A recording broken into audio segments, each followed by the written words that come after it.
Semoga Allah merahmati sebagian ulama ahli hadis ketika mereka perhatian untuk menyampaikan hadis kepada anak kecil, sampai anak kecil pun tidak dikecualikan untuk belajar. Ini disampaikan oleh Al-A'mash rahimahullah. Al-A'mash ini salah seorang ulama ahli hadis di daerah Irak, meninggal tahun 148 Hijriah. Ketika ada anak kecil disampaikan hadis itu, sampaikan, diberitahu tentang sanadnya juga. Ketika orang-orang melihat itu merasa aneh, lalu mereka mengatakan, kamu ngajari anak-anak kecil? Maka Al-A'mash rahimahullah mengatakan, mereka anak kecil ini akan memelihara agama ini untuk kalian nanti. Mereka sekarang masih kecil, mereka menghafalkan, tapi satu saat nanti mereka betul-betul akan membawa dan memikul hadis-hadis ini, dan ini merupakan keseriusan mereka. Maka Al-Khatib Al-Baghdadi rahimahullah dalam kitab Syaraf Ashabil Hadis, beliau Al-Khatib Al-Baghdadi meninggal tahun 463 Hijriah, beliau pernah mengatakan di antara pembahasan dalam Syaraf Ashabil Hadis, bab pembahasan di antara sebagian ulama yang mewajibkan anaknya, bahkan dipaksa anaknya untuk mendengarkan hadis Nabi SAW.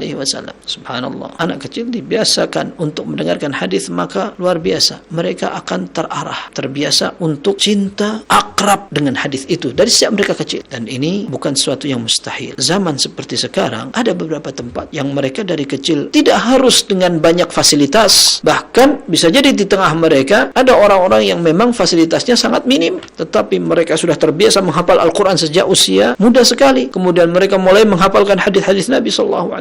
Kita ini bisa untuk itu. Kekurangannya, kita masih kurang motivasi dan kurang pendukung ketika orang-orang di sekitar belum menyadari akan ahamiyah atau urgensi itu. Bahwa ketika anak kecil sudah diarahkan, maka dia tidak sulit juga untuk diarahkan. Dan sekarang yang sudah dimasukkan pesantren, diarahkan untuk menghafal, diarahkan untuk salat berjamaah, menutup aurat, dia akan terbiasa dengan itu. Ketika mereka besar, mudah sekali orang tua untuk mengarahkan mereka. Sebaliknya, ketika ada orang yang memang dari kecil dibiarkan saja, tidak terlalu diarahkan, tidak salatnya, tidak ngajinya, tidak belajar agamanya, ketika tiba-tiba orang tuanya mengatakan masuk pesantren atau belajar agama, kemudian mendapati anaknya susah untuk diarahkan, lalu dia salahkan siapa? Kenapa anak saya sudah tidak bisa, sudah anak menyerah? Kenapa tidak dari dulu?